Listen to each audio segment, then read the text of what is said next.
Hi there, I'm Jim Zirin. Welcome back to more Conversations in the Digital Age.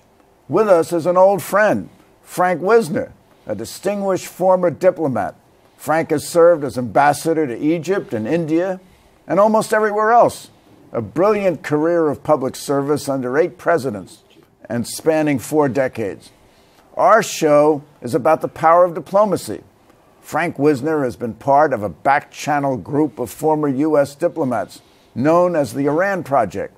Since 2001, the Iran Project has been taking part in unofficial discussions with high-level Iranian representatives about Iran's nuclear program. These Track 2 talks have facilitated our concluding the historic agreement we know today, which may well prevent Iran from ever acquiring a nuclear weapon. Frank, welcome back. Thank you, Jim. Now, we've just concluded meetings, as you know, of the United Nations General Assembly. The Iranians have participated, as have many other governments. Have you been able to meet with Iranian representatives during this time? I have, actually, Jim. I've seen the president and I've seen the foreign minister. This would be Mr. Rouhani and the foreign minister, Mr. Zarif. Rouhani.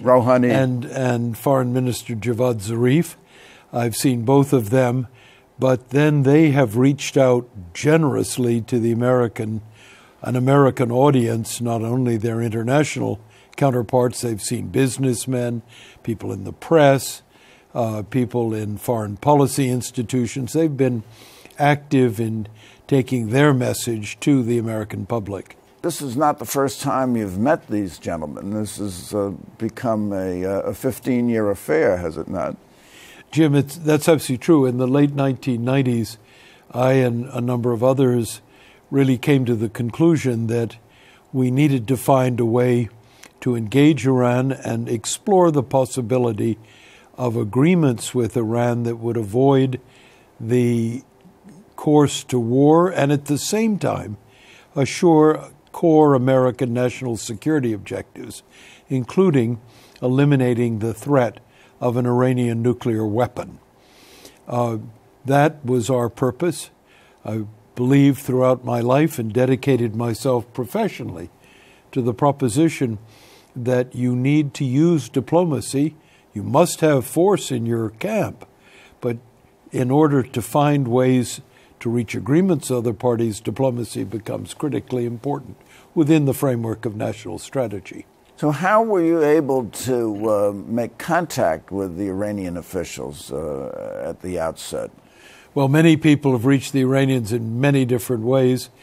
In my personal case and those that I've worked with, we've been in touch basically with the Iranian government, the foreign ministry and its people, and as well as private Iranians who are members of the dialogue that I've been privileged to be party to. Now, we have no diplomatic relations with Iran, so did you secure the approval of the United States State Department before contacting them? No, it's absolutely true. We've had no diplomatic relations with Iran since 1979, and it's worth remembering what that means. It means virtually all contact between the United States and Iran over these years has been sundered. And as a result, America's understanding of Iran, how its politics work, what its objectives are, how it goes about doing its business, has been sharply diminished. We, in my own personal case and the dialogue that I've been party to, we've been privileged to have access to thoughtful spokesmen for the Iranian point of view, not always the pure official point of view, but a solid Iranian point of view. And we've never lost the opportunity to keep our own government informed of what we talk about We generally communicate before we leave for a meeting and after we return. Now, well, these were secret meetings, were they not? They certainly weren't in the press. Well, I would take the word secret very guardedly. We are not government officials. We don't keep secrets. A measure of discretion on both sides is worthy. But I do want to make one point very clearly, so none of your viewers would misunderstand it. The breakthrough between Iran and the United States was an official act. It culminated in the P5+1 nuclear agreement. Those were all official decisions of the President of the United States. Many Americans contributed to, commented on, had ideas that affected, but in the end, these were official decisions. If anything, I would say we were one among many voices, and I would not want to attribute any specific line of responsibility. That lies squarely where it should, with the President, his Secretary of State, his administration. But wouldn't it be fair to say, particularly in light of the fact there were no diplomatic relations, that your activities facilitated the conclusion of the negotiations that led to the agreement? I'm not going to go that far, since I think all foreign policy decisions and conclusions are like a great river fed with many tributaries, and there are many considerations that go into a national decision. If anything, we were one contributor. Well, these are pretty heavy tributaries. The group was headed by Bill Lures, a distinguished former ambassador, and Tom Pickering, who was right. Like you yourself was a high official of the State Department, and Bill Miller, and possibly others. Jim, as you can imagine, it's always been our practice, for a very good reason, not to talk about the details of what we discussed, in order to preserve an atmosphere of confidentiality and exchange between the two sides. And I think it served our purposes, contributed to an atmosphere of candor in our exchanges with the Iranians and they with us. And that's a habit I'm kind of used to, having served in official diplomatic positions, that discretion is the better part of valor.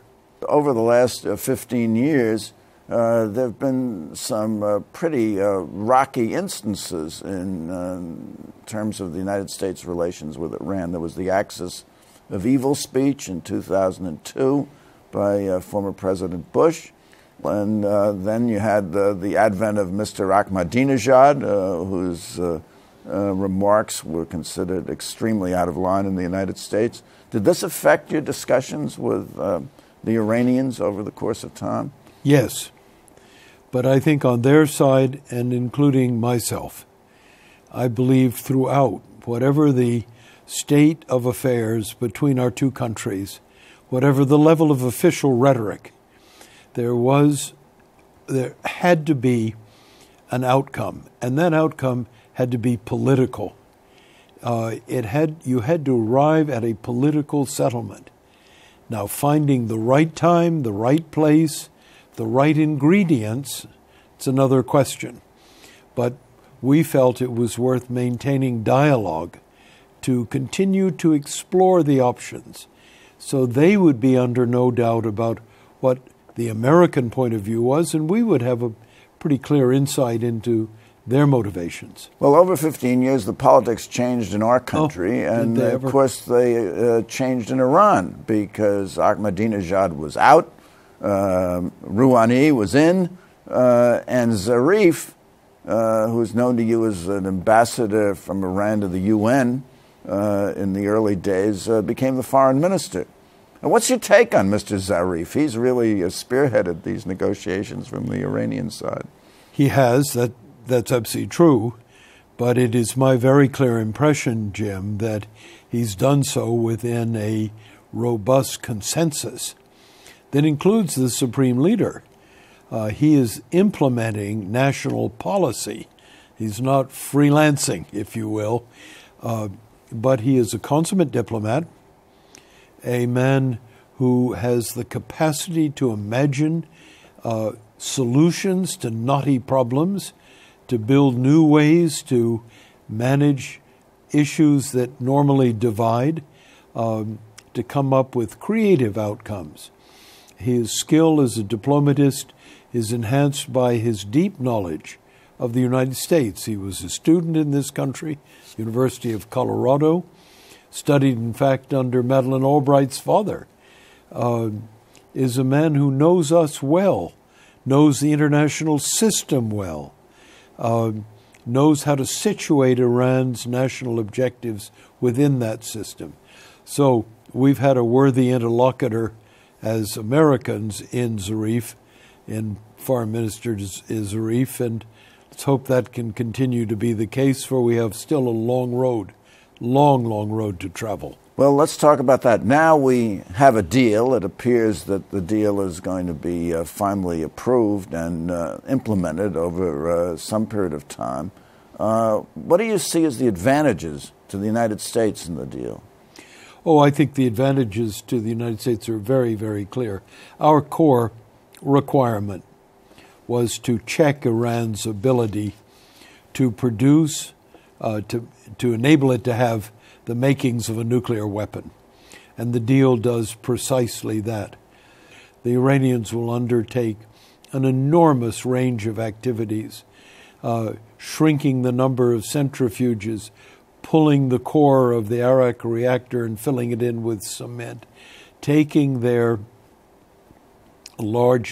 relatively large stockpile of enriched uranium, downgrading it in enrichment, exporting the overwhelming majority of it outside the country where it cannot be used, introducing massive inspection capabilities on the part of the IAEA that will run literally from minehead to nuclear capability, or the fabricating machinery of a nuclear process.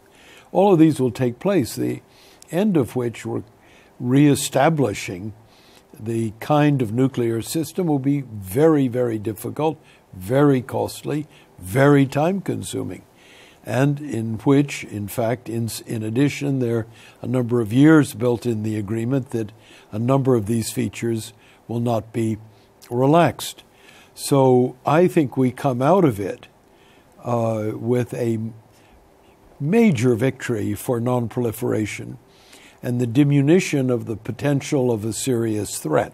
First, if we finish the agreement, we have to implement it, and that's going to be complicated. We should return to that in our discussion.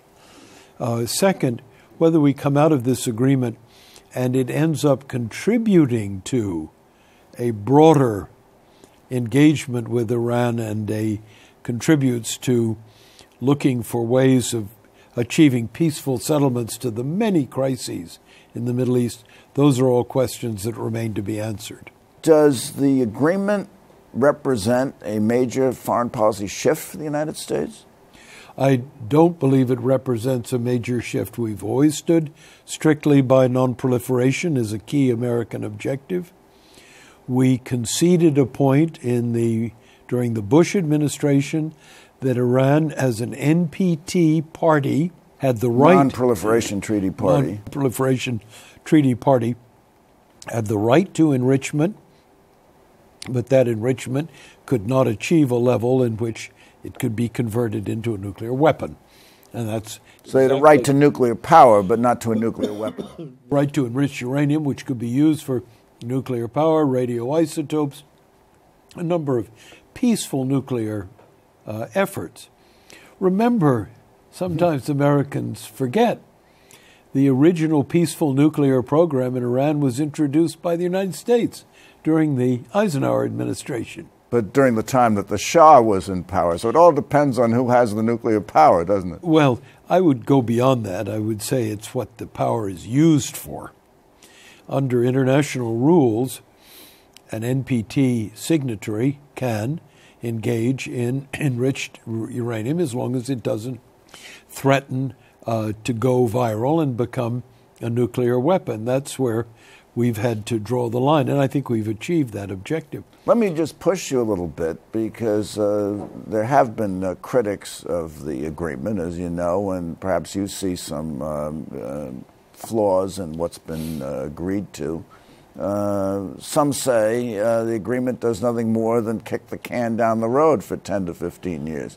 That's now, not 10 a bad, to 15 years is better than tomorrow. I was going to say that's not a bad outcome. But aren't we going to have to face this problem all over again in another decade? Well, that depends on a number of factors that none of us can predict today. What's the situation in the region? What's the situation in Iran? Is Iran prepared to re-engage the massive expenditures involved in coming up with a heightened nuclear program? Would Iran be any more secure then with that kind of program, or being on a path to a nuclear weapon, than it is today? These are big, big, big questions. Well, but in 5 years we're going to erase all the arms embargo. In 8 years they're going to get rocket launchers. No, I don't. That's all in the agreement. I think you're going. No, I think you're going a bit far. There are levels of constraint that continue both within the nuclear agreement and touch other subjects. But I think you have to be very careful in answering your previous question as to whether they have 10 years and then go back to the starting point again. And that is, don't confuse capabilities and intentions. I think we'll have to know in 10, 15 years, and some portions 25 years, whether the intentions support and that Iran wants to build capabilities with those intentions.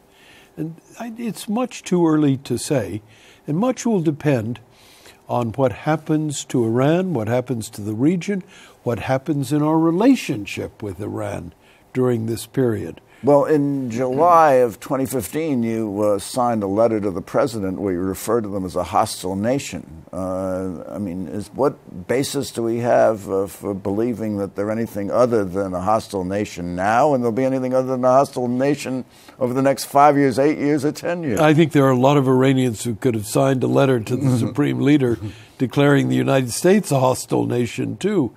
I think the core of the problem we in Iran have faced with each other over these decades, since 1979, summed up in one word: trust. They don't trust us, we don't trust them. And the importance of this nuclear agreement is it's a very big subject. And if properly implemented, and that is not a foregone conclusion, properly implemented is the first reestablishment of a serious basis for trust between two powers. Well, you've been an eyewitness to history. I guess it was President Bush said he looked Putin straight in the eye, and he knew that he took his measure and he knew what he represented. I mean, you've met with these people at a very high level. Are these people we can trust? Well, I believe trust is also linked, Ronald Reagan rather famously said, to verification. Yes. In terms of the narrow purposes of the nuclear agreement, narrow in the sense of the definition, you can begin to build trust based on the way they execute their understandings, but the same is true as they look at us. We have to be able to carry out our commitments under this agreement, and that means looking at the kind of sanction systems that have been the case in the past.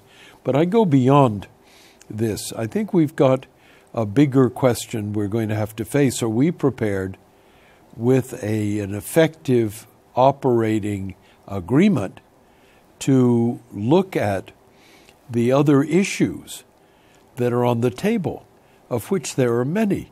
Iran's relationship with Israel, the crises in the region, the Persian Gulf where American ships sail and Iranian warships pass, not always in the night.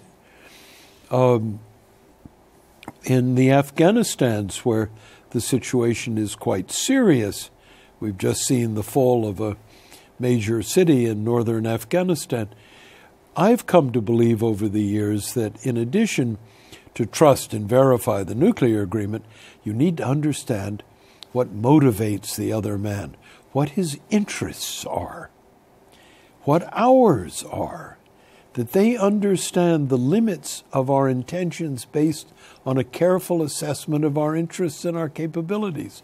And we have to do exactly the same in return to be able to judge where they will come out. Now, suppose, contrary to expectation of some people, Iran continues to be a bad actor in human rights, bad actor in the region, sponsor of terrorism, all the array of charges that have been leveled against them. Will we be free under the agreement to impose other sanctions or reimpose the non-nuclear sanctions which are now in place? Well, first of all, under the agreement, not all sanctions are lifted. We have sanctions in place for purposes of terror. And Iran's behavior in that field is one that isn't going to be de-sanctioned, if you will. Sanctions aren't going to be lifted until the United States and our Congress are properly persuaded that Iranian behavior is changing. But let's remember where we are today in the region. Think just about the issue of terror. What, in your mind, is the greatest terror threat in the region? I would argue it's ISIS. ISIS didn't exist. Or Al-Qaeda, yes. ISIS, Al-Qaeda.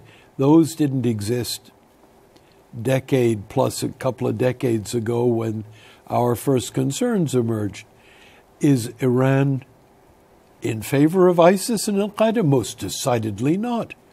Iran sees in ISIS a mortal threat.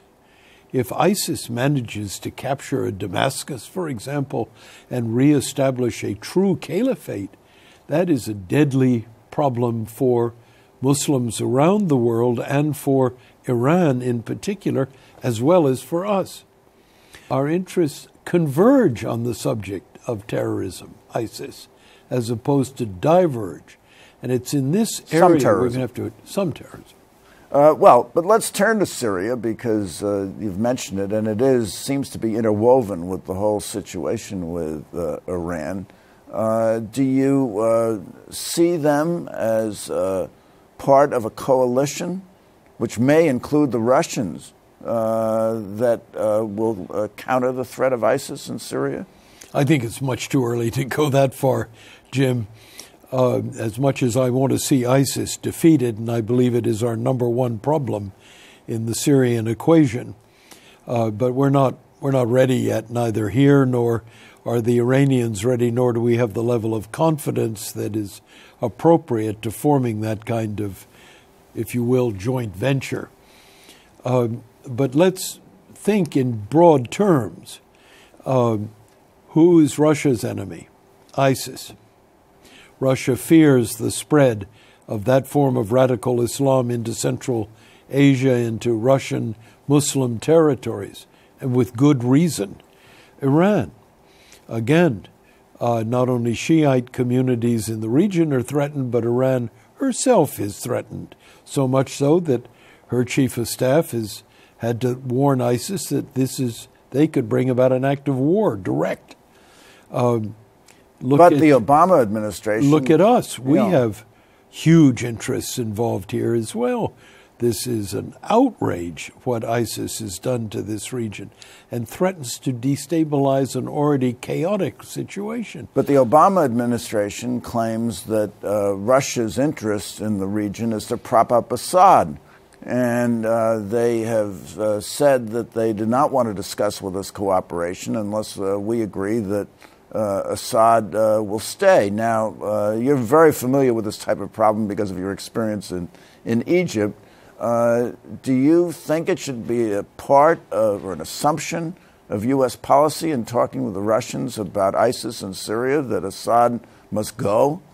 Well, Jim, what I believe eventually has to be the case is we all agree that you need a political settlement to the Syrian problem. It cannot be resolved militarily by any side, any party. If you start there and you recognize, second, that the most grievous issue all of us face is the threat from ISIS, then does it not consequentially become an imperative for all those who seek a political settlement and seek the elimination of ISIS to see if we can at least coordinate our positions to realize the first two objectives. And there I would argue, yes. How to get there, much more complicated, but it isn't inconceivable. Under the right set of circumstances, there could be a coalition of outsiders in favor of an alternative political structure in Syria that would permit Syrians to fight ISIS. And here, my own view is that it would make a lot of sense to take the word Assad out of the equation to create processes that would give Syrians a chance to be done with him, and without having to go down the road of pulling his name and making it look like it's done by an external hand. Unfortunately, we've run out of time. Leave it to the Syrians as the takeaway. Question for you, is the Iran deal good or bad for America? Very Frank good Wisner. for America. Very good for America. Frank Wisner, thank you for coming by. Good. And thank you for coming by. Please tune in next week for more conversations in the digital age. Visit our website at www.digitalage.org. I am Jim Zirin. All the best.